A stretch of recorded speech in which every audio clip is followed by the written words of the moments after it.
Okay, got it. Now, as soon as it shows me that we're up, I will hit record. All right, here we go.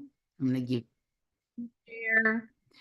All righty, and we will wait to hear a word from the chat room. So what were you, why did you have paint all over yourself? Where were you? I was at painting class. You go to painting class now. That's cool. I'm starting to.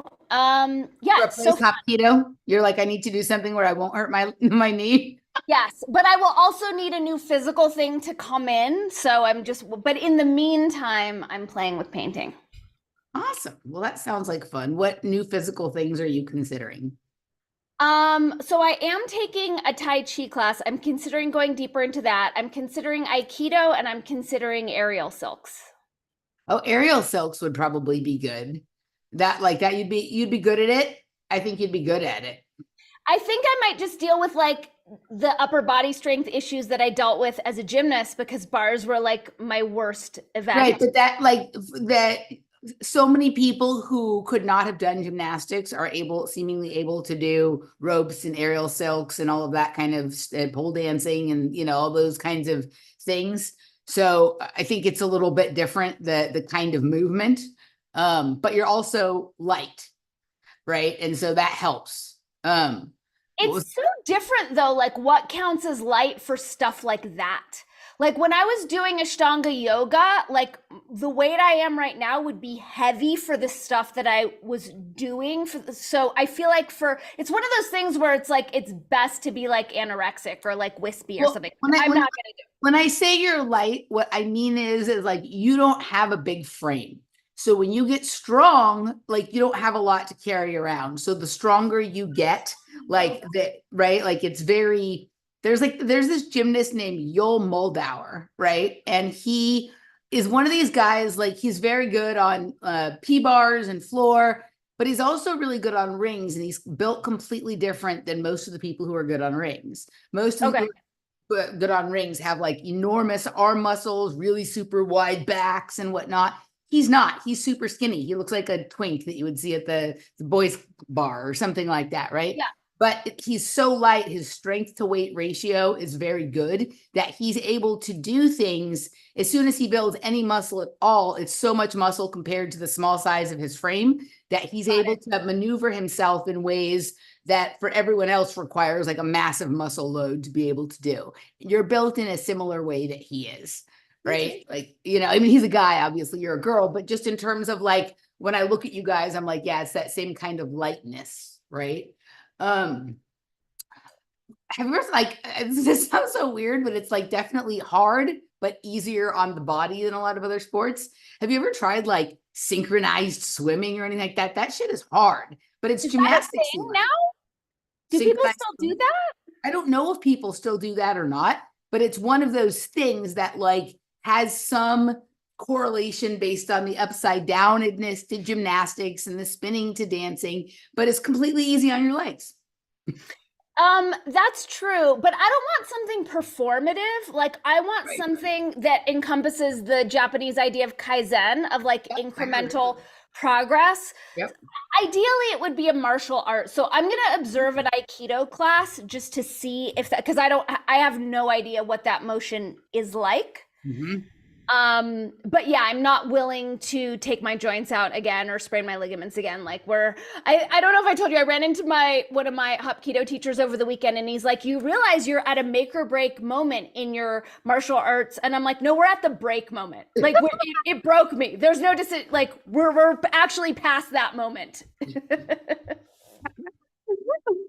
All right. Well, shall we begin here? I think I haven't looked at the room, but my guess would be, we're not even streaming. It says it's private.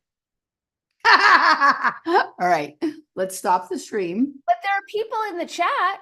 You see people in the chat? Mine just shows private. You see people in chat? No, I think we're live, babe. Why did mine say private? Oh, now I see it. Okay, I guess we're live. It's all happening. Hi, everybody. You have to mention the name Mitch Gaylord. He was so cute. Mitch Gaylord went to the same temple that we went to. Oh, wow.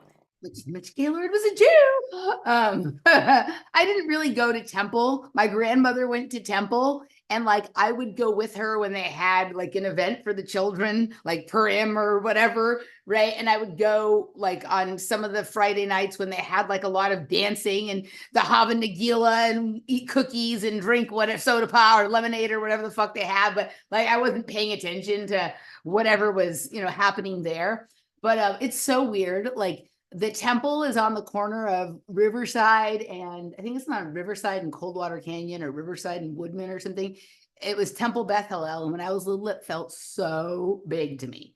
It felt like almost as big as UCLA, right? Like I used to run around when like I'd get bored. I'd play hide and seek with some of the other kids, like all around the thing. And it felt like enormous. And I drove by it a couple of years back, and I hadn't driven by it in a while, and it was so small. It was so tiny, right? It was like not much bigger than like a small school. It was just funny, right? It was like one of those moments where you realize like how perspective changes, right?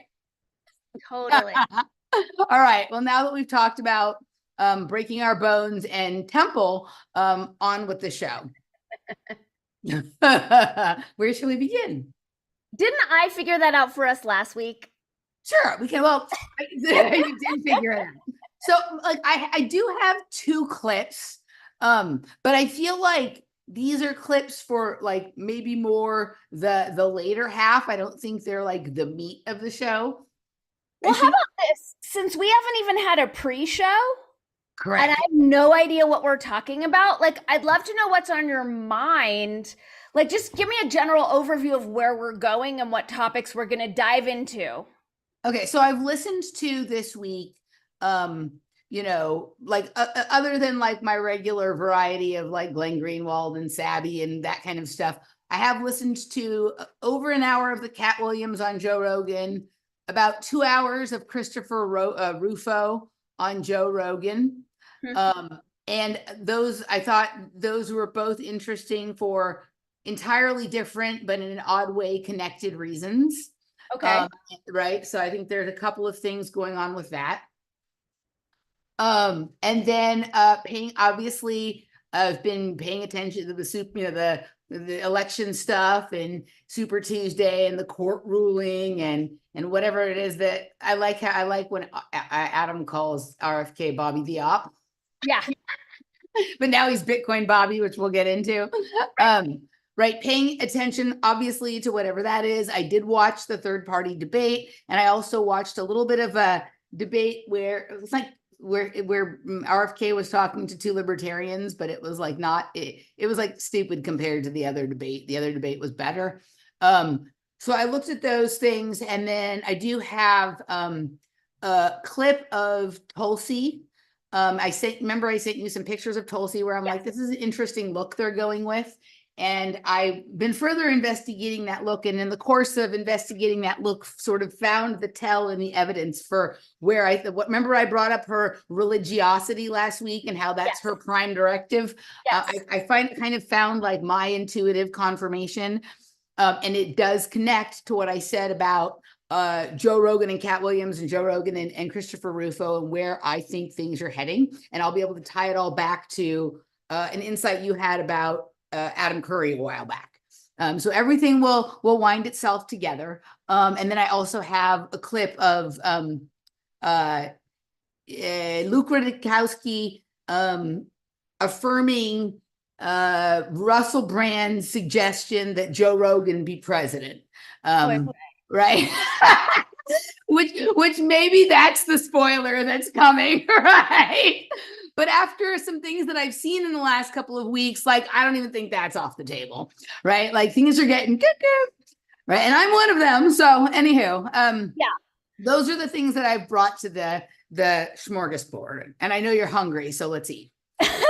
I moved past the hunger phase. Do we want to say anything about Victoria Nuland resigning?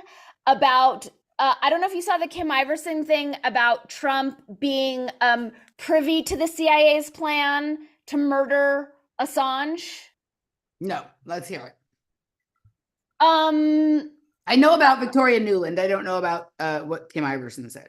I think what's cool about the Victoria Nuland thing is that my guess is that she's leaving because it's all falling apart, which makes me so happy.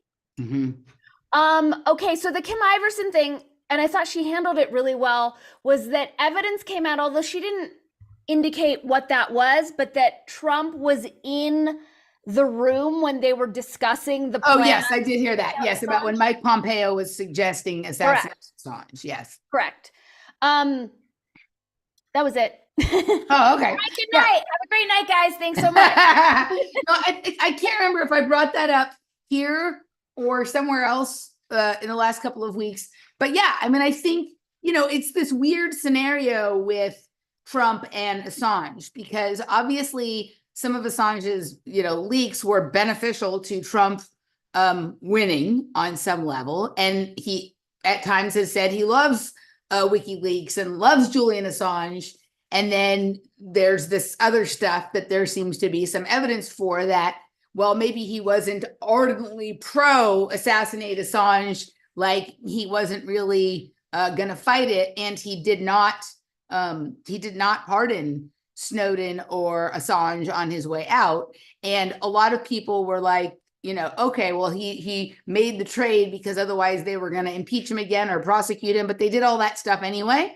Right. So if he wins again and doesn't pardon them, right, then I don't know if anybody still continues to smoke that dope. Then I have some beachfront property in Arizona that I would like to sell you.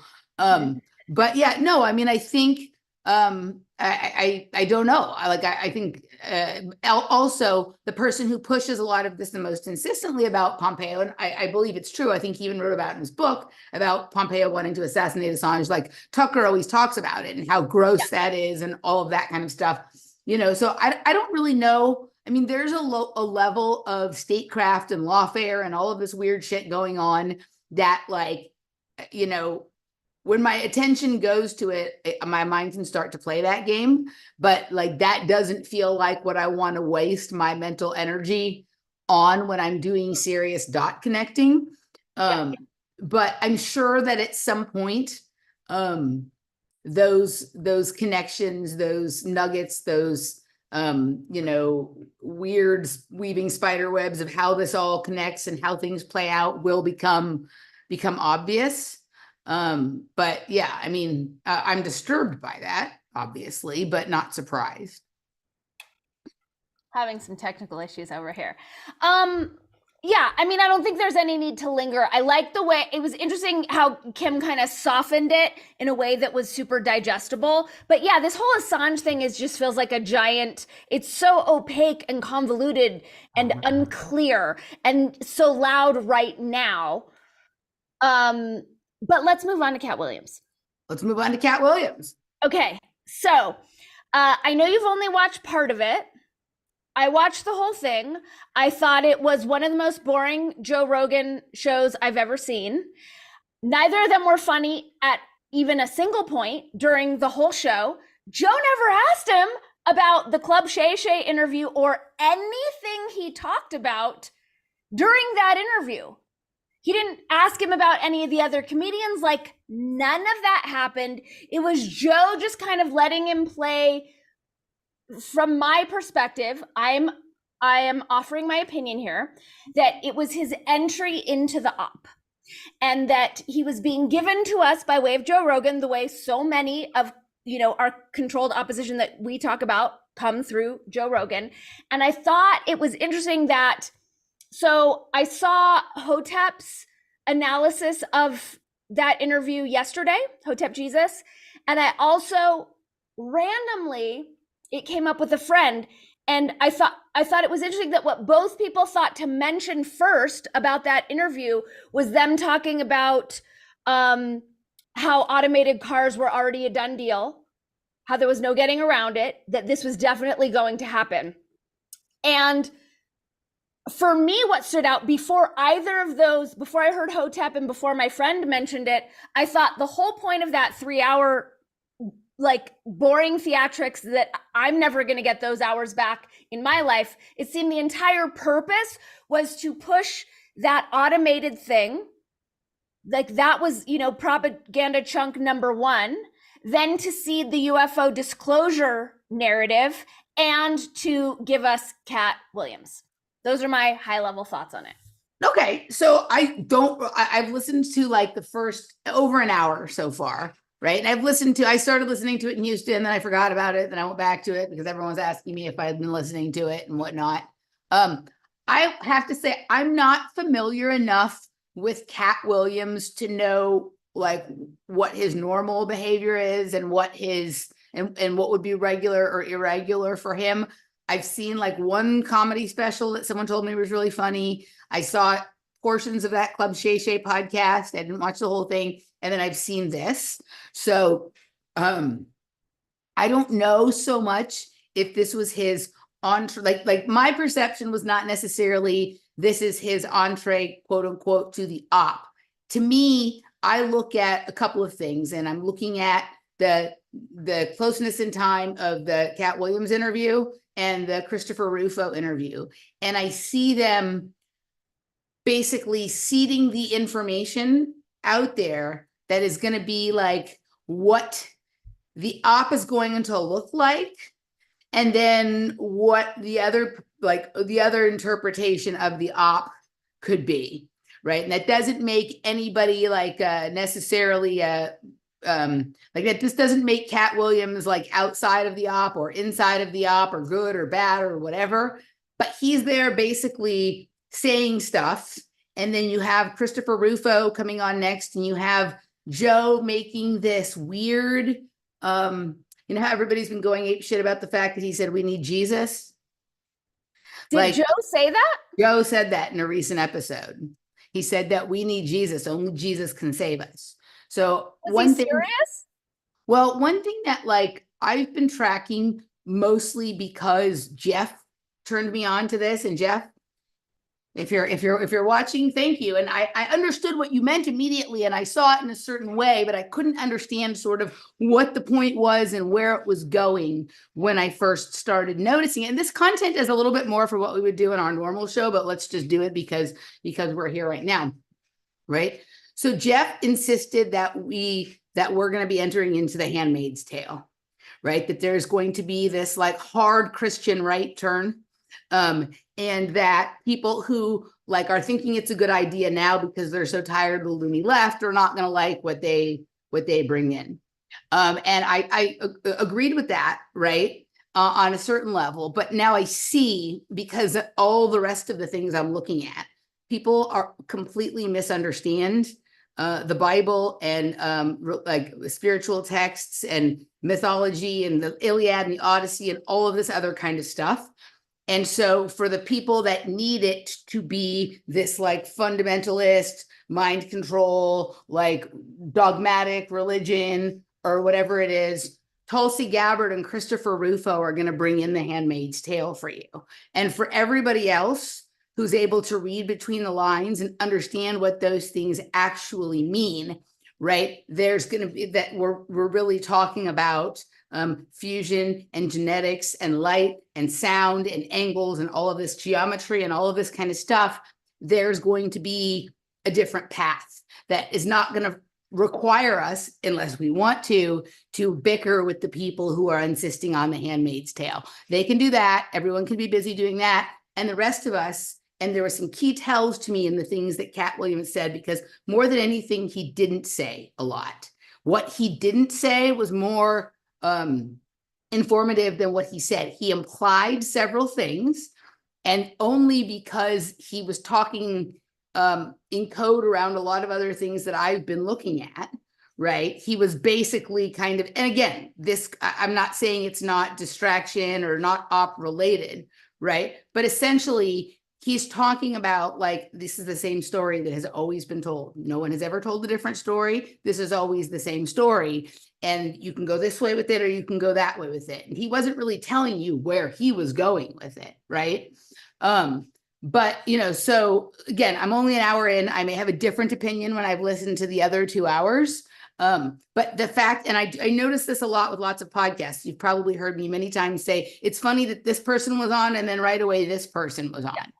So there's this interpretation of the story and there's this interpretation of the story. And one is for the masses and the other is for people who want to figure something out for themselves. And that also doesn't mean that that isn't controlled on some level as well, right? But it was, to me, showing like the two paths that things are kind of going to go, right? And do you think that that was like deliberately scripted into it, or like that was the intention of that podcast?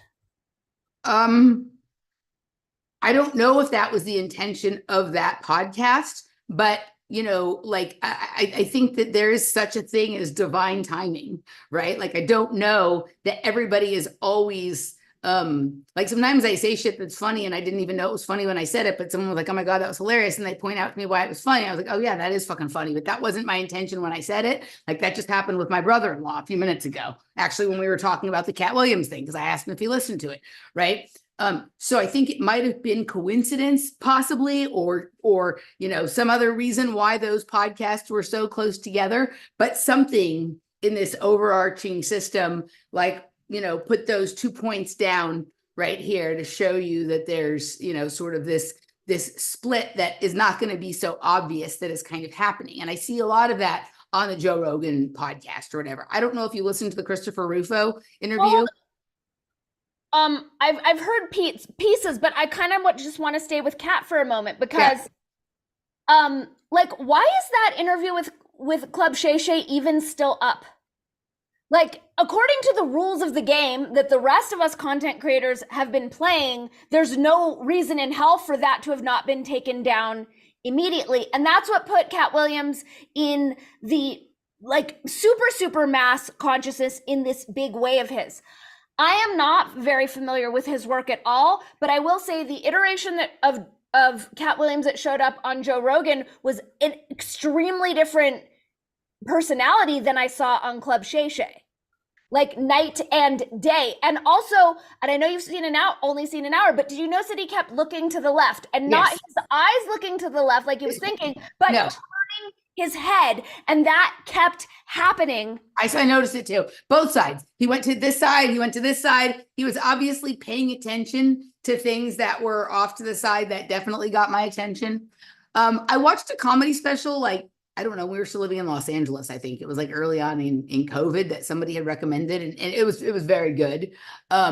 I never saw the parts of the Club Shay Shay interview that were so spicy. Like I started watching it, like I heard about it. I saw a few of the clips, but mostly I heard about it.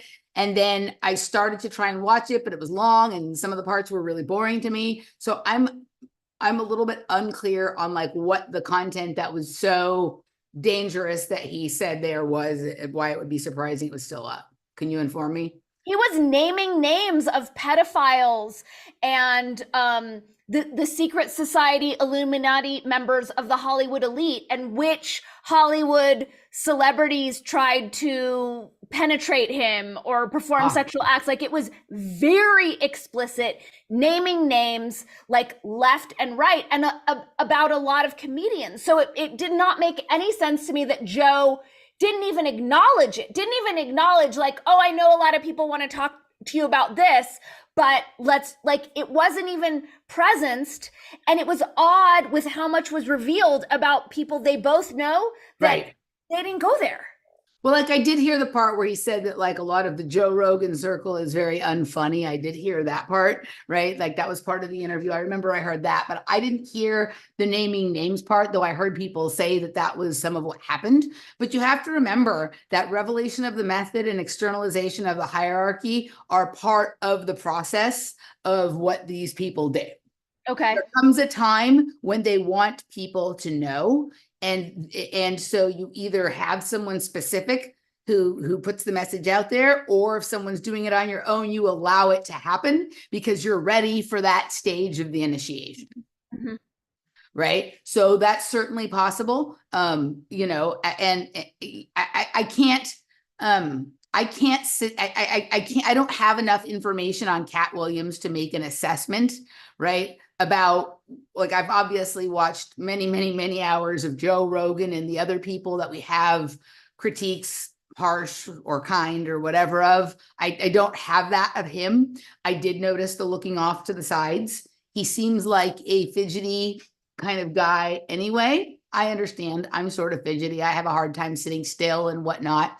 But it is interesting the way he kind of talks around things and doesn't, right, and also how receptive people are to that. Like in the comment section, they're like, he's a wise old uncle, right? Like, he just tells you enough to send you on your search, but he makes you find it on your own and all that kind of stuff, right? So, I can't, right? The thing that I feel the most comfortable offering critique and commentary and whatever on was this sort of this scenario, this bookends of a conversation around sort of morality or religion or like a biblical or spiritual or metaphysical ideas that these two sort of laid down in entirely different ways. I found the Christopher Rufo, who I've listened to Christopher Rufo a number of times on a number of different topics, and I oftentimes find what he has to say interesting. Sometimes I find him to be a turnoff. I find him to not be a completely genuine actor, right? Like he acts like he's doing it for the revelation of truth, but really more, I think he has a specific agenda he's driving, which is fine, but just, but it felt like that came out more on this show, like the specific agenda he was really driving. And I found it not really pleasant to listen to them talk.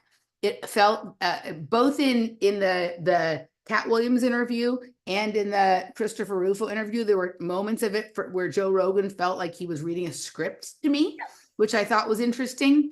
And it felt more like Christopher Rufo was there to make the case for authoritarian conservatism and Christianity under the guise of protecting freedom, of protecting families' rights and people's rights and whatever. Like we need, Joe is like, leave people alone. He's like, yeah, well, that would be a nice idea, but we actually need authorities to come in and make people leave you alone or whatever it is, right? So it was this interesting kind of, like, if you listen to it, like, if you really listen to him, he's very authoritarian, right? And he keeps trying to get Joe to agree to like further steps of this sort of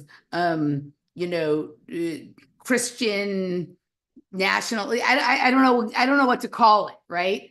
But it was interesting, and this is a person who supposedly used to be a liberal, right? And has over time, now he's like a conservative, but he doesn't really talk that much in this interview, even though they're sitting there for hours, about how that transformation happened. He does talk about, at one point he lived in Topanga Canyon and his next door neighbor made, almond butter and walked around naked and, whatever, he hung out with them sometime, but there was no sort of arc of how he got from there to like, I want conservative colleges. I want blah, blah, blah. Right.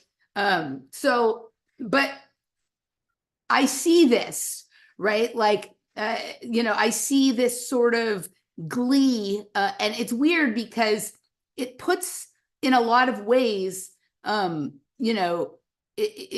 whole conversation that's going on in the background about like the woke thing and the anti-Semitism thing, and are the people who claim anti-Semitism like the new oppressed victim class and whatever it is. It does this weird thing where it's like, and Glenn Greenwald's spoken quite eloquently about this, that these people who have fought back for many years and built their entire careers on, facts don't care about your feelings and words aren't violence, are now claiming the exact same thing, but doing it in this weird inverted kind of way that is always what happens when you're trying to synthesize, like the marriage of the opposites, right? And so that was the most interesting thing to me, that was looking at those two, and I haven't finished either of them, so I might have a different opinion when I'm done, right? But it felt very much like sort of two different people sort of interpreting the same process that we're going through, and Joe pandering to both on some level.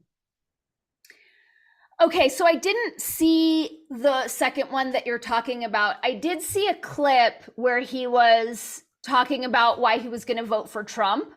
And I thought that that was sort of a continuation of what you and I had talked about, where those who had been supporting RFK are now starting to move into the Trump camp, because I didn't see Joe push back, but I also haven't seen the whole show. Go ahead. So far, I haven't heard RFK mentioned at all in that, right? I heard there was one segment, and I was very surprised that Joe didn't ask a question here, because he's supposed to be such a good interviewer, where Rufo says he did not vote for Trump in 2016. He did vote for him in 2020, and he will be voting for him again. And Joe did not say, who did you vote for, or what made you change your mind, or anything like that. So I thought that was weird. But that's, again, like this, there's a lot that was not explained in his sort of religious conversion, Rufo, right? So, yeah, that's the clip I was talking about. And as far as like Joe usually taking, like, it's usually, I would say every show where there's some sort of Trump slag, and it seemed like the perfect setup, and I didn't see Joe take the bait. But going back to what you were saying, Jeff was saying about this Christian psyop, I feel like you and I have talked about this a couple of years ago, of like, why is everyone who's speaking sanity about medical freedom all of a sudden pledging their public allegiance to Jesus? Right. So that resonates, what Jeff is saying. And I really like what you're saying. I am going to go back to Cat Williams, because I have one more thing to say about that. But I think your framing on it, with Cat kind of referencing this like angles, geometry, keys of Enoch, right, realm and paradigm, with Joe's, we all just need Jesus. This is what makes me think even more that it's an op, aside from that beautiful structuring that you just brought our attention to, is the fact that Hotep Jesus, my friend, and me all were instantly drawn to the we're going to be stuck in automated cars and not have a choice, and you don't even remember hearing that. Yeah. I think the fact that that has been weaponized as mind control, and we have 3 people who hooked in and repeated it, and you, for whatever reason, are impervious, you don't even remember that being said. That to me is confirmation that that was an op.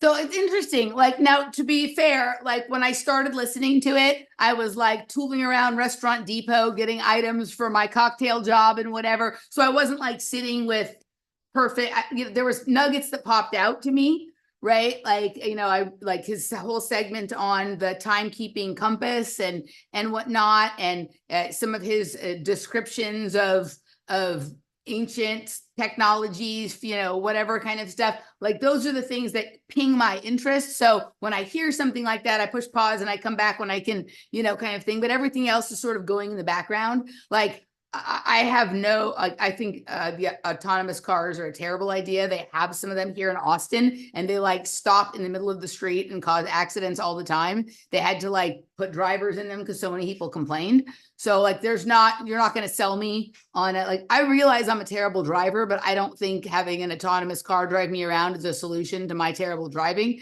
Right. So, but no, like, I think here's the thing, like, I don't think there's going to be available for millions of people to listen to something not controlled anytime soon.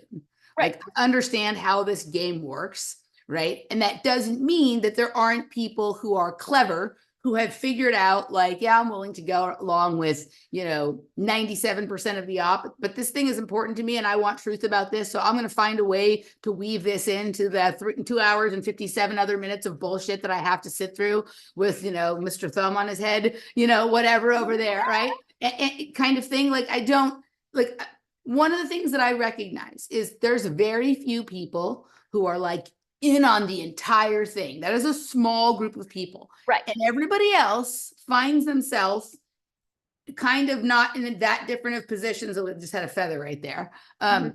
Different position, like, they're trying to figure it out too. And maybe they have figured out 1 or 2 things that you and I haven't. They have taken deals they shouldn't have, but it's too fucking late and they already like did a thing. And so they're trying to figure out either how to get out of it or how they can still have, I have some level of sympathy for most of the people. And there's a few people that I just have no level of sympathy for. And so we don't know, I haven't done close enough analysis on every idiot that were offered up to us with, to draw our attention unnaturally to. But it's like everybody's got to figure out how they're going to make their way through this maze. Yeah. Right. And there's trade-offs, and some people are willing to make more of them than you or I have been willing to make. So yeah, that's it. That's okay. why we're here with 84 people in the chat room, and why the Joe Rogan, Cat Williams interview probably has 8.4 million views already, but they're weaving their way around nonsense, and we're just getting right to business. So there you go. Okay, I forgot about one other thing. Did you listen to Elon Musk call into the Alex Jones show?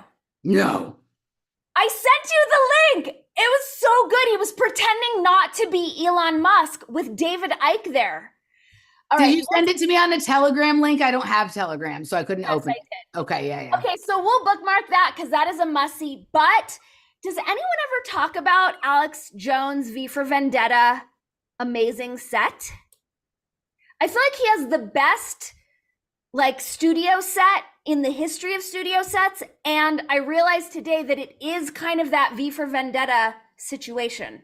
Do you know what I'm talking about? I haven't seen his set recently. I used to watch more Alex Jones, but I haven't watched Alex Jones in years. Okay. So. Well, then we'll bookmark this for when you see Elon call in pretending not to be Elon. Okay, I do want to show you. I feel like this would be a good time for me to show my Tulsi Gabbard clip, right? Because I do think that Tulsi Gabbard and Christopher Rufo and a handful of others will be the people who bring in the Handmaid's Tale, right? The people who are going to say the magic words that people are desperate to hear because we've been living in lunacy, and then they're going to get tricked, right? They're going to find themselves suddenly okay, so they're not having to put up with the abuse from the blue-haired land whales, as Hunter likes to call them, every time they try to cross the street, right? But they're going to suddenly be, having to wear skirts that pass their knees to school and shit like that, right? Okay, so here's this clip of Tulsi Gabbard. So I was on her video list on YouTube because I've noticed that whoever is curating her YouTube channel, whether it's herself or someone else, really likes this sort of vampire Cruella de Vil. She looks sort of very harsh and dark, which is weird for a conservative. She's not getting the conservative lady hairdos and shit like that. She's not, right? Okay. You know what it reminds me of? When Joe Biden did that speech with the red kind of background. It has the same vibe. The same sort of feel, right? Yeah. But she has this like Maleficent or whatever that kind of thing. Okay, so here's a little clip from this video, and look for the tell. Look at the sparkle in her eye when she talks about religion. And this is what I'm talking about. All right. Okay. As a nation of free men, we must live through all time or die by suicide. The choice before us is clear. Freedom isn't free. We can't lose sight of what we can accomplish when we, the people, stand together on the foundational principles that this country was built on. A free people with the right to life, liberty, and the pursuit of happiness. We must protect free speech of all Americans. We must stand against those who'd rather censor, cancel, and smear rather than engage in honest debate as our founding fathers did. When the free speech of one person is threatened, even when that speech is reprehensible to us, the free speech of all people is threatened. Same goes for freedom of religion. In our America, freedom of religion does not mean freedom from religion. Real religion is love for God. It's not attached to any one religious sect or label or another. Our government must respect our freedom to worship and express our faith, express our love for God as we choose. Or, for those who choose not to, they have that right as well. Did you see the disdain on her face when she's talking about the people who choose not to? Play it back. Let me see that part again. we choose, or for those who choose not to, they have that right as well. Right. Our founders intentionally passed the Second Amendment. So when she first mentions real religion, when she says real religion, watch your eyes. Right. Same goes for freedom of religion. In our America, freedom of religion does not mean freedom from religion. Real religion. Did you see that? Yeah, real religion. Real religion, right? And look at this face. What's interesting is that that's going to be like a total affront. And again, this is more for our other show, but to the like Gaffney, Aubrey, Zach Stein, one world religion thing, unless it's going to be this one world imposed Christianity thing, because their other thing feels more like Baha'i or, you know, a new age and like anything. Well, what's weird is like that.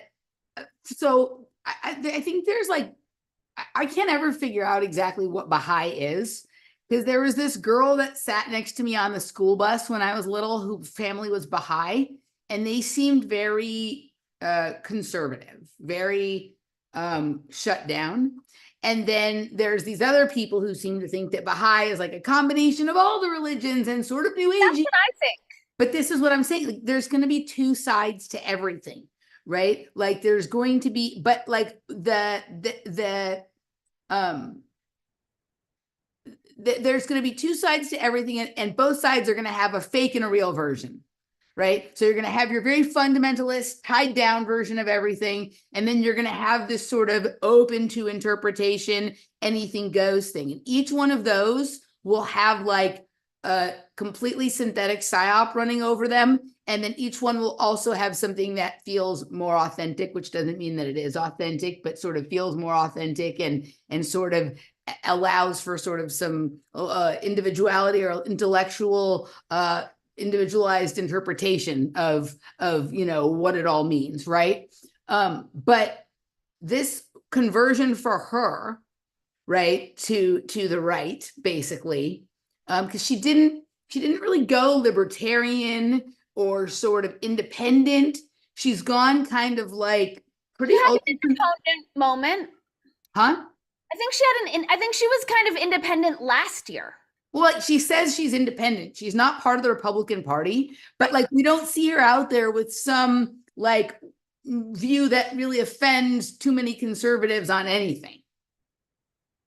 Right. No, she seems very aligned with most conservative ideals, even down to the like no gay marriage, which she's allegedly flipped on. Well, like she said, she's loosened on that, but I'm not sure she really has, right? Like I feel like she's kind of she's very good at, again, we talked about this last time. She's incredibly driven. She wants to advance in the military. This is a military position for her. She's going to be the sort of conservative religious military dictatorship, right? You know, so yeah, I mean, this feels all very on brand for her. Yeah. Right. But notice how the way it unfolded, she's had a transformation. They love that in these stories. All these people, Christopher Rufo had a transformation that didn't get asked enough questions about.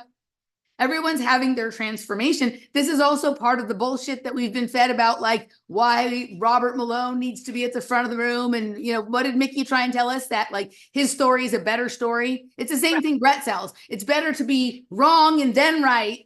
Right. Even if the period of time it took you to get from wrong to right cost everybody lots of freedom and time and money and then whatever it is, than to have, you know, been right all along. Well, it's not as interesting a story, but the problem is that we have filmmakers posing as journalists. And we, you know, it's like and everyone doctors, and doctors posing as journalists and biologists posing as journalists and whistleblowers and 5-time whistleblowers and telomere extenders and right. Yeah. Right. So that's I forgot to bring that clip of Bret testifying on the Senate floor. The best part of that clip about was what Dave Rubin said after. I know, dude. That was maybe someone will find it and put it in the link in the chat for us, and then we can. You know, it'd be really awesome is if Elon called into the Dark Horse podcast when they're taking. that video that you sent me, Right. to clue everyone in, it was just like Let me see if I can find it. making fun of Bret. I watched all of his videos on Bret and Eric, and I was bouncing. I was just laughing my ass off. I'm like, okay, we're not crazy. We're not the only ones who see this. Oh, that was a different. I was talking about the one where you're testifying in front of Senate, but yeah, that one I sent you was good too. There was somebody who has been allowed to get way more views on YouTube than we are, who's like, Bret Weinstein has lost his mind, and he points out all the same shit that, like, yeah. But he was kind of funny because he sounds like he's probably like autistic or something like that, and he's really like somewhat puzzled by right. But it was awesome, the pieces that he honed in on. He honed in on, like, he has a whole video on Eric Weinstein being pissed at Tim Dillon and Joe Rogan. Like, you could tell that Joe Rogan is forced to tolerate them, but you can also see on his shows that he's enjoying the interviews less and less. And then with Bret, he focused on that Elon Musk blocked him and how it's the worst thing to ever happen to Bret, and it clearly keeps him up at night. Correct. Let's just show that little clip because that was funny. I didn't plan to do that, so we're gonna have to sit through this commercial. Sorry, folks. But $89 military drone is disrupting the entire photography industry. It is. And big brands are here we go. Interviewing all of these people, becoming Hold friends. on. Okay, here we go. Oh my God, it's so good. I'm as certain of it as I am of anything. We are being systematically blinded. Another scientist who I trust, you know him from the Rubin Report, Dr. Bret Weinstein. He testified at Congress just a few days ago about how public trust is collapsing right now, and it's kind of exactly what should happen. I believe we must zoom out if we are to understand the pattern that we are gathered here to explore, because the pattern is larger than federal health agencies and the COVID cartel. If we do zoom out. And you can understand the pattern by checking out what's gone wrong with his Twitter account. His X-File account. You know what's weird? After I said that thing about in the future, people will think of it as the X-Files. Somebody started on this website that I go to dig out specific nuggets that certain people are able to dig out, right? It's a weird website. Somebody started posting a daily list of X-Files that show the most important stories for Twitter. Literally, it started like the day after I said someone's going to start calling it X-Files instead of Twitter. Okay, here's back to Bret. It's very important. And ask, what are they hiding? The answer becomes as obvious as it is disturbing. They are hiding everything. But it was not obvious enough that for him to get it on week 1, 2, 5, 10, 12, 30 of the op, right? How did he get? It would be jarring for many to hear.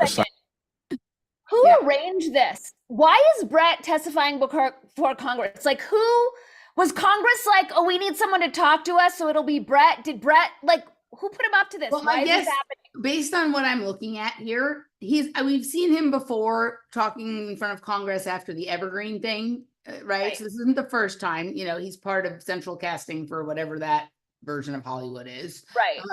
But this is the same room that like Ron Johnson would hold all the little COVID hearings in that like none of the other senators attend. Like maybe Rand Paul pops in for 5 minutes or whatever. But whenever you had like Pierre Corey or any of those people testifying, it wasn't like on the main Senate floor. It's in like one of these side rooms, and it's like Ron Johnson, and you know, it's more like it's not like he's not sitting there in front of Chuck Schumer or any of those people. They're not going to listen to him, right? This video is courtesy of Highwire, right? And of course, Dell is part of the RFK campaign, right? And apparently, there's lots of complaints about Dell's role in the RFK campaign. So whatever this is, it's some kind of weird cartel of this band of people that seemed to be disparate, but were pulled together. This troop formed. They built an art car at Burning Man, or you know, whatever, right? Kind of thing. Yeah, totally. They're like loose end dossier experience. The troop formed at Burning Man. The troop formed during the COVID op. Of course, Mickey has his pandemic musical coming out because that's how people are going to take you seriously, right? But it's this group of people that have been pulled together over this. I don't know if we need to go on with this. No, but just take it to the end. I mean, our audience knows. I think everything he said was correct, but just the end for Dave. It's so correct. It's just 5 years late, but yes, correct. Yeah. The result will be a dark age that differs from prior dark ages only in the power and sophistication of the coercive instruments wielded by those who will rule us. I have to say, it's sort of an honor doing the show in a weird way, like interviewing all of these people, becoming friends with them, breaking bread with them, knowing them so well, and then seeing this type of people, and obviously Bret is right in the middle of it, of who are just leveling up and are part of the solution. Leveling up. Trying to expose the problem. His line about... Okay, so the thing, I know why he was put on the Darien Gap op, right? Okay, Was because he's still like, he hasn't said enough things that conservatives or Trump people would like, right? Like he was late to COVID, right? He was like late to kind of COVID. And there's a lot of people like who are like more Trump supporters because of like immigration based stuff than necessarily COVID policy or censorship or anything like that. Like they just want the border shut and they build the wall and all that kind of stuff, right? And so here's a person, wow, he really has transformed. He's not, he's basically saying we have a problem with immigration, and he's taken it a step further. But he went all the way down to the Darien Gap. He didn't just go to the fucking border, right? And so this is giving him credibility with people who would otherwise have just thought he was the granola professor from Evergreen. And even though like they liked the owning that they could do of people by sharing the videos about what happened at Evergreen or whatever it is, they didn't trust him because they know he has Birkenstocks. But this, right? Right? So, the hair on his toes looks like the hair on his head too, right? So, so I think that's why he was put on that. Right? Yeah. To give him credibility with the other portions of Trump's audience. Well, and that's what we see in this larger synthesizing that's currently taking place, is that they're pulling, like before they were, I'm going to cancel that thought. Okay. Guys, I'm fasting, day 3. All right. I lost where am I? Here we go. Okay. All right. So I have this other clip. Do we want to see this clip of, Luke Radowski showing Russell Brand proposing Joe Rogan for president? Or do we want to do RFK on BTC, which I think do that. is a plot. I think the plot is thickening. Okay. So I'll just say, while you're looking for getting that up, Russell Brand was proposing that Joe Rogan is more diplomatic and handles opposition and whatever much better than any politician we have, and is sort of floating the idea out there that Joe Rogan would make a good president. Is he serious, or is it like all a farce? Who the fuck knows at this point anymore? Because we're living in theater of the absurd, right? The earth is the Shakespeare's Globe Theater, and there's no fourth wall anymore. It's broken. So there we go. Okay. All right. All right. So this is just an audio clip. So I'm just going to play it. I don't think I need screen share. You'll tell me if this sounds not fine. Last year, you more than doubled your money if you're still holding. Are you still holding? I mean, let's just have a little fun here to end the segment. Yeah, I am. Hang on. Yeah. Sorry. A minute and a half. Bobby the Op on Bitcoin. Bitcoin, you said you spoke at a conference, you bought something for your kids last year. You more than doubled your money if you're still holding. Are you still holding? I mean, let's just have a little fun here to end the segment. Yeah, I am. I'm still holding. My kids are very, very happy about it. Yeah, what's Bitcoin's real role? There are members of Congress, both parties, I believe, that think it should be banned. Yeah, I mean, they want it banned because they're being paid by BlackRock and Morgan and all the big globalist banking monopolies that are making money on inflation and making money by the Fed printing money. But American people, the American middle class, is getting rolled, and the off-ramp from that, from the money printing machine is Bitcoin, because it is hard currency, and we need to make it transactionally available to the middle class.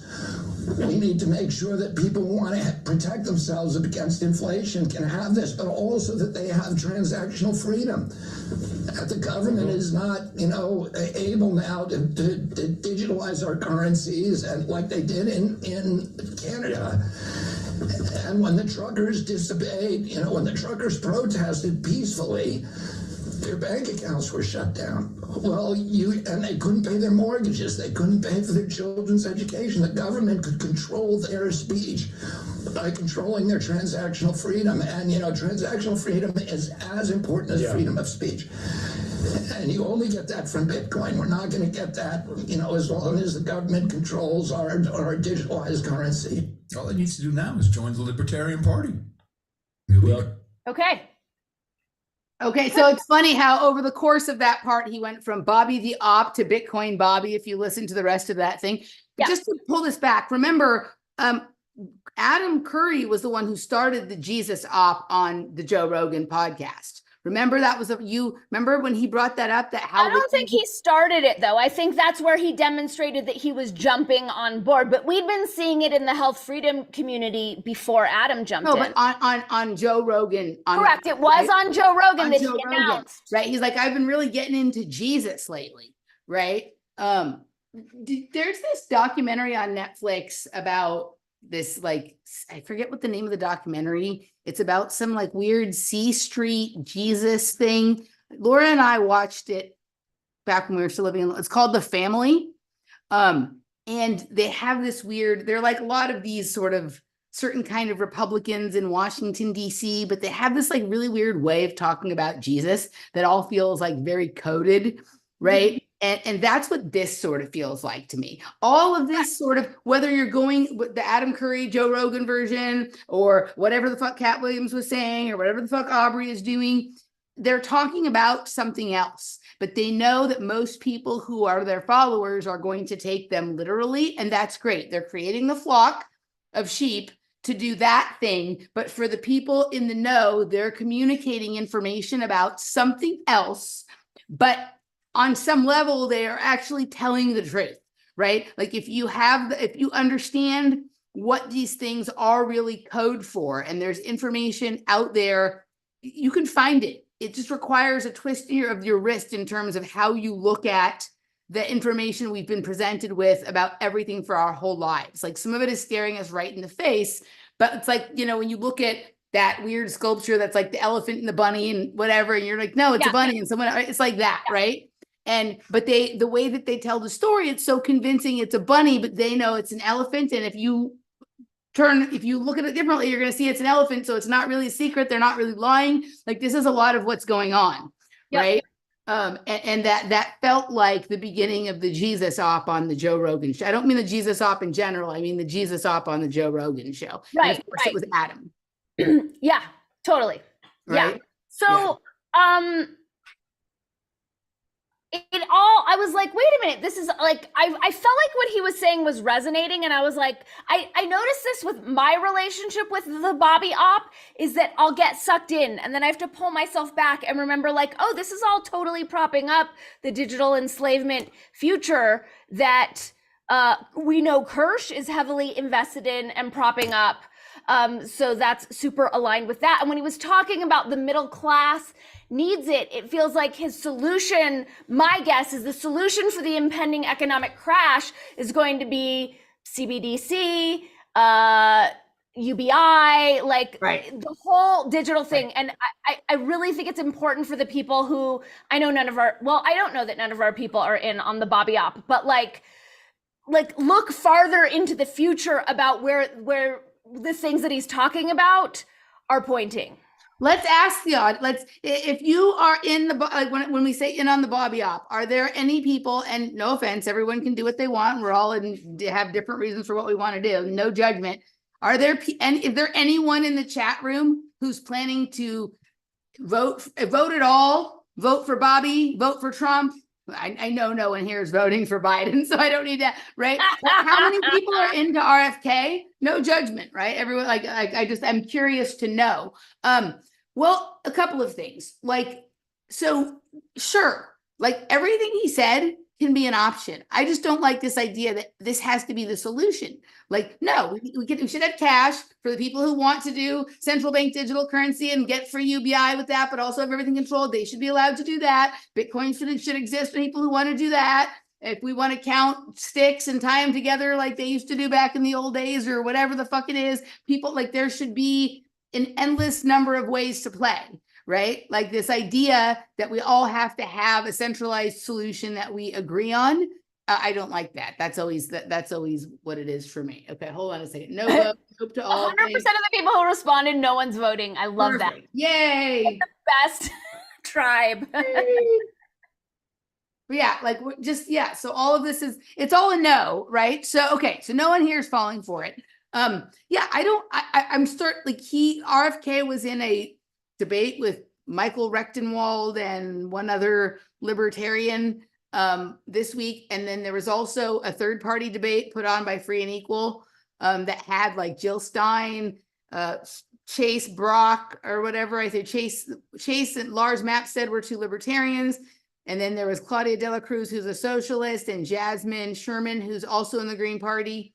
And that was kind of interesting. But she announced herself as a socialist. She said she's a socialist, but she's running in the Green Party, right? I feel what's weird is Christina Tobin, who I remember like back when I was like living in the meth apartment from hell in downtown Los Angeles, I got into like a bicker. This is back in the days when I was on Twitter, right? Like I got into a bicker with Christina Tobin about like the legitimacy of government, right? Because she's like out there like all excited because she's doing an important thing by hosting third-party debates, and I'm like attacking her for like perpetuating the myth that authority is or whatever, right? And she's coming back with all of these like canned polite answers, and I'm just like going further down that you're a fucktard sort of path or whatever it is, right? But she is working for Bobby's campaign, right? She's helping him get ballot access now. I respect about her that she helps lots of people, whether she disagrees with their politics or agrees. If they're running independent or third party, she helps them get on the ballot. That's her foundation. But she also does this free and equal election. But it's weird when someone you're working for doesn't show up for your debate, right? But there is no way that anybody would have let him out of really a lot of arguing about Israel and Palestine in that debate. So he went to the more economic libertarians, right? The libertarians that showed up at the free and equal debate are more like, let everyone out of jail, like end the police state, no private prisons, it was just, they aligned. Actually, it was interesting how many agreements they had, the libertarians with, right? So that was kind of cool, right? Yeah. But he intentionally avoided the people who were, who are anti-apartheid and went for the people who like, talking about all the super dorky libertarian economic policies and shit like that, right? Yeah. So yeah, I don't know. I'm having trouble understanding what his role is going to be. He seems to be like this interesting sort of shapeshifter. It's like RFK. Yeah. In order to avoid the point, like he has, he comes up with a new set of things to say that some group of people will like, and then a new set. Did you see the weird video that came through the feed this week that talked about how the entirety of East Palestine was a crime scene? No. Okay, so remember that weird train chemical explosion thing that happened in that town called East Palestine last year? They say it Palestine. Like I remember thinking at that time, and then also thinking when October 7th happened, that was the clue that they were getting ready to do that. I almost feel like you said that. I said that in one of our shows. Okay. Yeah. Right. And especially that the place is called East Palestine. Like the other Palestine is east of Palestine, right? Like Palestine or Palestine. So like, it's weird to me, like this bizarre language that he has around this Palestine. And then I think about some of the things he said about being pro-Palestinian. Like, I wonder if the way he's sort of skirting a lot of this, this is how you just see the thing flying through. Okay. Like, remember when I used to talk about how when Black Lives Matter started, BLM wasn't about the Bureau of Land Management anymore. It became about that. We've done this with other things. Like I just said about the X-Files and whatever it is, right? So like, I wonder if the way... it's like an analog Mandela effect. Yeah, right. Okay. So now he's gonna, part of his the appearance, the arc of the way it appears he's arced in some way. First, the Palestinians were pampered people. Then he was pro-Palestinian. Now East Palestine is a crime scene. So when he says he's pro-Palestinian, pro-Palestine, is he pro-East Palestine or right? Like there's all this like weird dancing around. But like, I really wonder, and this is what I often think this, like a lot of what Michael and I do is correlating places with the same names and like how they're connected sort of on the grid and maybe sort of like portal wise or through mystical toponymy or whatever it is. And I would be really fascinated to understand sort of what the geometry and the energetic connection between those places are, because in both cases, you have people who have like completely been terrorized by the chemical explosions all around them. And an American Democratic administration that doesn't seem to care, right? Joe Biden, Joe Biden didn't go to East Palestine, and Joe Biden is like, yeah, we'll have a ceasefire someday while he's at the ice cream store and, you know, whatever it is, right? So there's like all of this weird, whenever there's things with the same name, like I feel like that's there for like a significant reason. And it isn't just the like obvious, the layer one obvious propagandistic thing. I think there's something like very deeply esoteric about that, right? Like almost like they had to let off an explosion in East Palestine in order for whatever that they were going to do over here to like force that through, right? Yeah, it was like the preparatory attack. Right. More, and obviously I don't know him, but I think back to Michael Malice saying that he thinks that RFK is a sociopath. Right. And that just feels more and more resonant. Whereas when he started, he didn't seem anything like a politician. He just seemed like, you know, a lawyer who wanted to do good. He is now seeming like the quintessential politician in his ever-shifting worldview and belief structure. If you go back and look at some of the old videos where he talks about people who don't believe in climate change should be jailed and stuff like that, right? So he's consistent. Right. So he like, it's kind of like the thing with what I just said with Bret. Like they sent him on the Darien Gap in order to convince people. So they knew that Bobby had some future in our politics. What that is remains to be seen, right? And so to clean up his like climate communism or whatever the fuck it was, they put him on the health freedom vaccine COVID thing to like say all the stuff that will like, here's the thing. A lot of these people who like say one or two things you like, but they're repulsive or on everything else, or there are other things oppose that, they're always right on something that feels like very personal, like something someone would become okay with because they have to worry about themselves before they can worry about other people, right? Because I can't tell you how many times I hear people like not even willing to engage Bobby's positions on certain things because like they're like, well, I only care about America, or I just care about the economy, or I just care about getting money out of politics, or big pharma, government out of big pharma. And that like, right. So people will do that. And like, it's a natural reaction to be like, I just got to take care of myself and my kid and whatever it is. But that those people always say a thing that is that kind of issue. Yeah. They're never like completely conservative, but like against the apartheid over there in Israel or pro, you know, whatever. It's never something that's about something bigger and more moral. It's always about something that feels very like scary to someone's immediate personal security. Yep.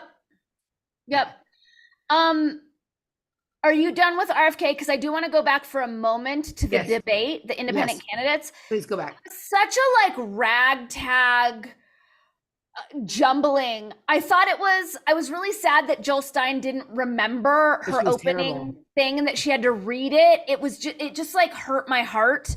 But what was noticeable to me, and I'm curious, both of the socialist women were clearly very, very angry, clearly hate America. Like, and they had and you know, I thought they were both very well spoken. And I actually resonated with some of what each of them said, although it also felt kind of narcissistic. But here's my question.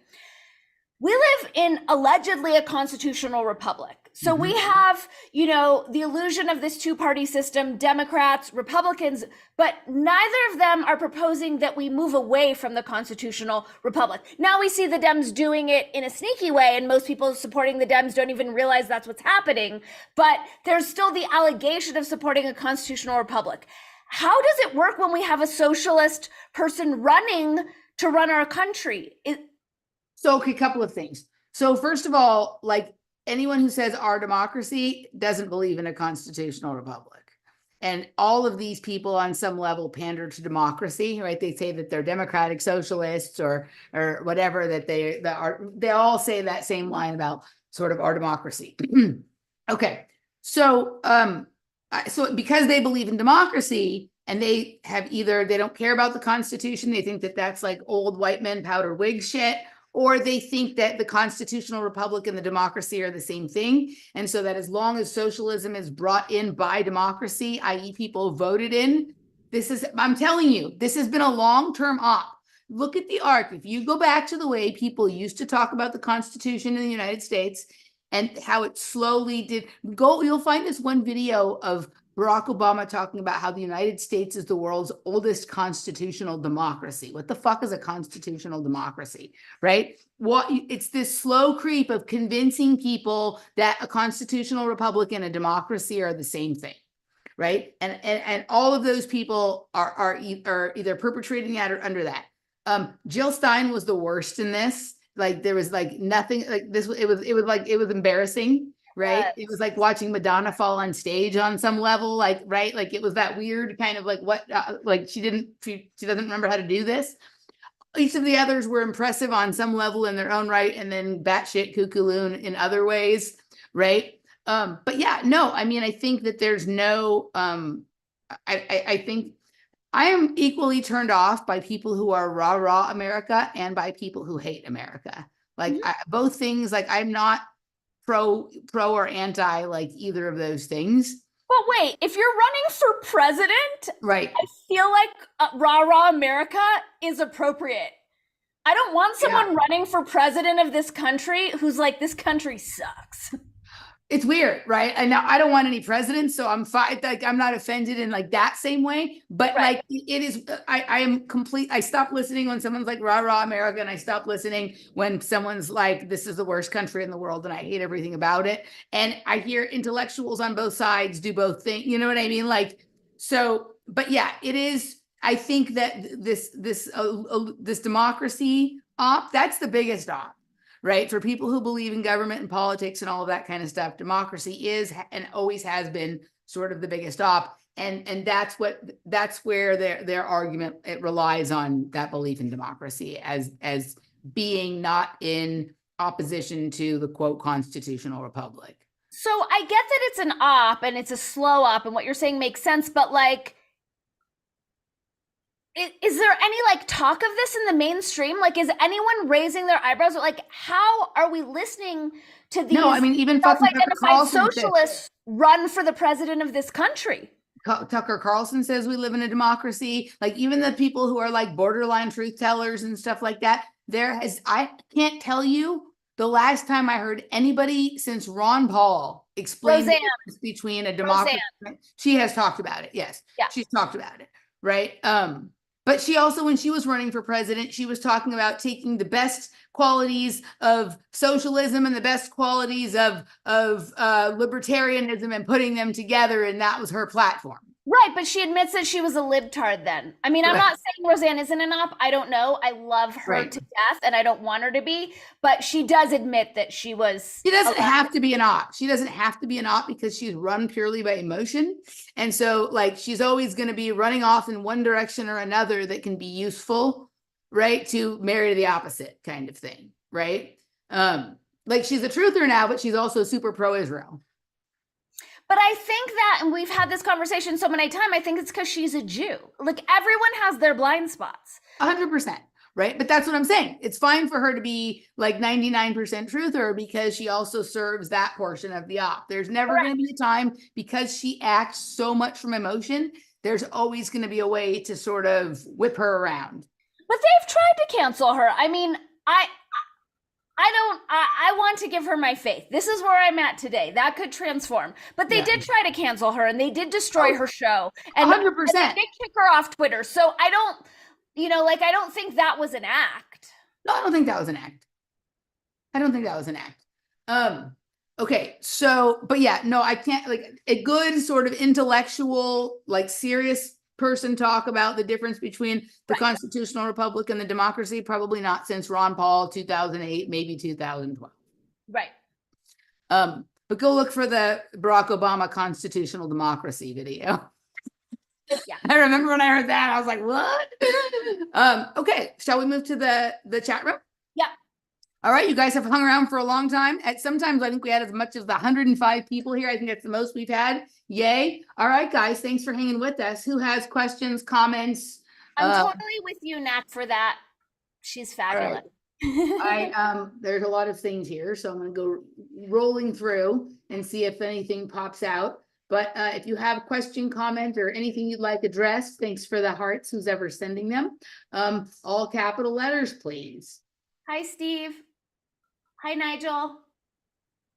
Hi, everybody. There's a lot of friends in the house, dude. Hi, everybody. Hi, Francesca. It makes me feel nice that not only our very loyal friends and listeners show up all the time, but so many of our colleagues also show up. That feels nice, right? I really appreciate it. Thank you, guys. Hi, Jeff. It's always hard for me to pull out the questions and comments when they're in littles. Is Jeff here? Yeah, Jeff's here. Where is he? I don't see him. He weighed in early on, probably when you mentioned his name. Oh, yay! He has a speaker in his ear that anytime I say his name, he comes running. What's my favorite? What's our favorite songs? Dani, you go first. Why? Why do I have to go first? I went first last time someone asked the movie question, I think. Or did you go first? Maybe you went first. I don't remember. Everything in Its Right Place by Radiohead. I knew you were going to say a Radiohead song. I have a couple of favorite songs. So for different reasons. I love the song Atomic by Blondie, which is basically nonsense with syntax to the Three Blind Mice tune. I love the song Like a Prayer from Madonna. Oh, I hate that song. I love it. I hate it. That's like I love it. If that comes on. I like the song Gloria by Laura Branigan.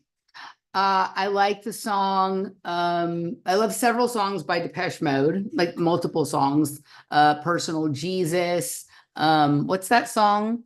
Okay, I've been begging Ross to help me make a cover of Personal Jesus, but make it Personal Chemtrail. Oh, nice. Well, like that Personal Jesus is like one of the best Handley MK Ultra like programming songs fucking ever, right? Like that's interesting because it was my sister was really into that song, but she changed it to Personal Barbie. So she Personal Barbie. Yeah, no, like one of the best concerts I ever went to is Depeche Mode. I did a whole show on it with Randy. But there's several like Depeche Mode songs I really like. Hungry Like the Wolf, Duran Duran. It's one of my favorites. That was the first single I ever bought with my own money. That's one of my favorites for sure. I like me some Tina Turner singing Proud Mary. All right. Like I have a wide variety of songs. Like I could probably go on all day. I have literally all the songs that I like are from the 70s, 80s, and 90s though. I can't think of a single song that I know that was from like post 2000. None? I like River. Is it River Deep by Ike and Tina? Rivers Deep, Mountain High. I love it's such a good song. I love it. Yeah. Love that one. I mean, there are too many. I love, I'm listening to music like all day, every day. I'm in a Beck phase. Odelay? No, Mutations and Midnight Vulture is such a fun road trip one, but Modern Guilt. All right. Yeah, I don't know. I like lots of songs. Clap Hands. Clap Hands is a great Beck song. I'm not familiar with most of his stuff. Like I stopped listening to music with words like really in the late 90s and early 2000s because I like techno music and house music. And it's just that's kind of, I don't listen to a lot of music anymore because I listen to a lot of information. Yeah. I love to dance. right? And like at a certain point, there was a time, like there was a separation for me where like the music still made sense to me on some level. And then when it all started to feel like auto tunes, mind control, programming music, and that was about the same time I really got into dance music, which I'm not saying is immune from those things, but like there's a lot, there's not this constant content of words that are going along with the tunes that Right. are, you know, telling you what to think about them. But I mean, I have tons of songs that I like. I like songs. I do, especially on car trips. I like to listen to songs with words and sing them. I like to, I'm a terrible singer, but I enjoy singing. Right. Same. Yeah. So there's my music. What's your favorite colors? Canadian Goose shit would like to know. Canadian Goose shit. I love that.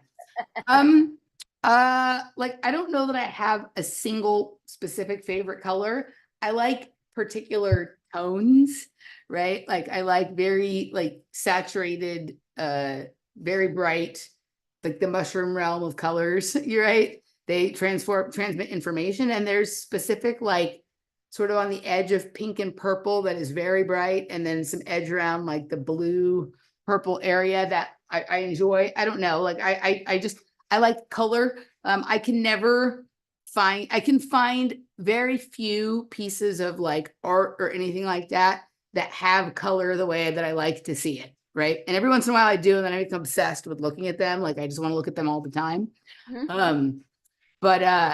Yeah, I can't say that there's a specific one. Like there's things I like about almost all of the colors, but it's in the tonal range that it is what makes the difference for me. It's not a specific color, it's the tones of colors. Do you ever go on Photoshop? Have you ever worked with Photoshop?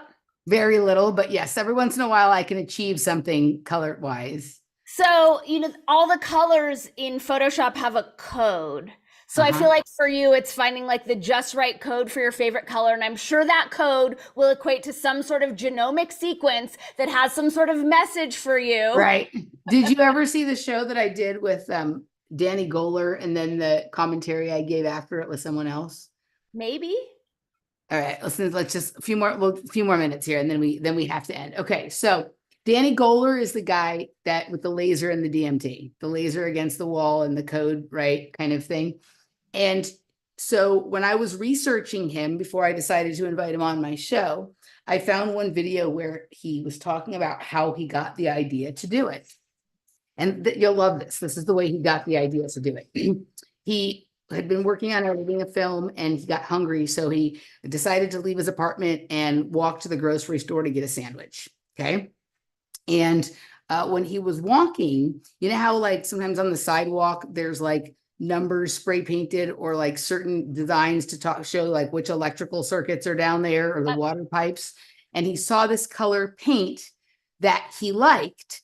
And so he was like, oh, I want to use that color on a graphics project that I'm doing. Like, how do I find that color? So he's like, well, it was a number sequence that was on the ground. So he's like, I know, I'll just go type in that number sequence and see if that in like Adobe or wherever that is and see if he can find the color, right? So he gets home and he goes and he types in that number sequence. And there's only one thing on the entire internet that has that number sequence. And it's a paper from CERN.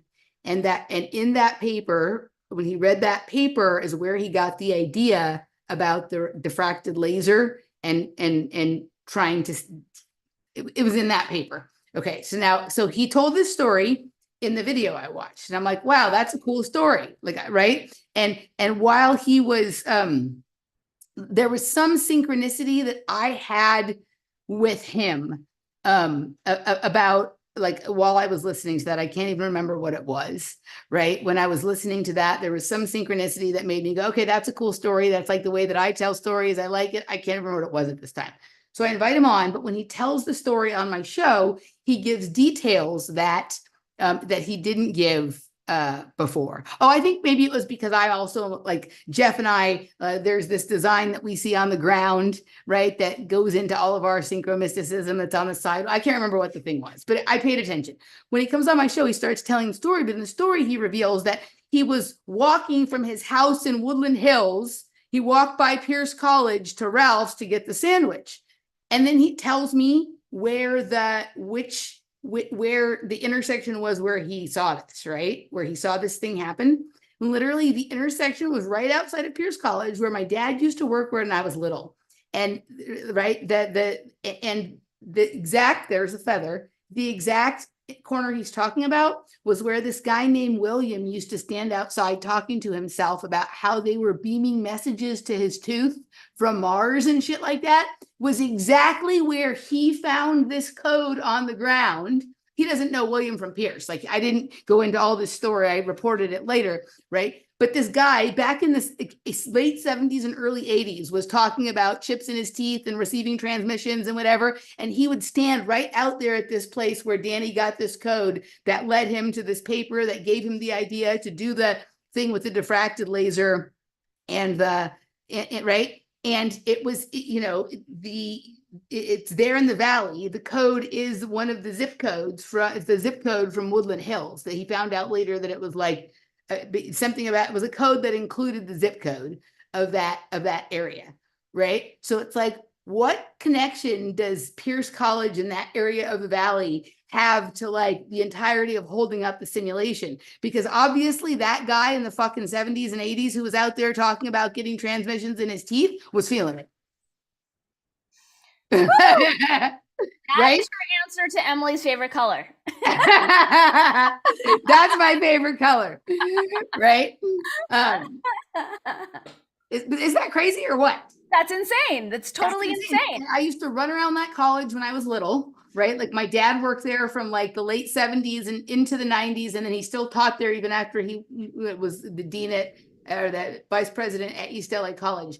But that's also this college that has a farm. And I swear that there's an underground base center there. I feel like I've been underground at Pierce College before when I was little. But I used to run around there. I'd go to work with my dad in the summer, and he would just let me loose on that campus. And it was huge, right? And I would take diving lessons, and I would help I didn't take the gymnastics lessons because I was already good gymnast. But I was like 10, and I had a job teaching the 5-year-olds how to do forward rolls and shit like that, right?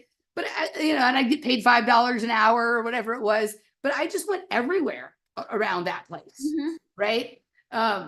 It was fascinating to me that that's where that came from. So but when you said that about there's a code for every color, that was how I found out that there was a code for every color, was when Dani shared that story. Right on. Yeah. All right, I think we're done. Everybody, if you enjoy this, the way you support the ongoing existence of this lovely Wednesday night live stream is to go to wordspodcast.locals.com and become a supporter. And we have a show scheduled for next week. It's been a few weeks since we've done a big one, but we've got one coming, and there's endless hours there for you to enjoy. Dani had a big week. She was on you were on with Michael Tsarian and David Whitehead and all sorts of stuff. So and my Mel K came out today. I saw that she'd been on Roseanne before that, and I was like, oh wow. And she was on my podcast today too. From Roseanne to Dani, I know, right? So, all right, guys, we'll be back next Wednesday night. Have a lovely weekend. Bye-bye. Bye.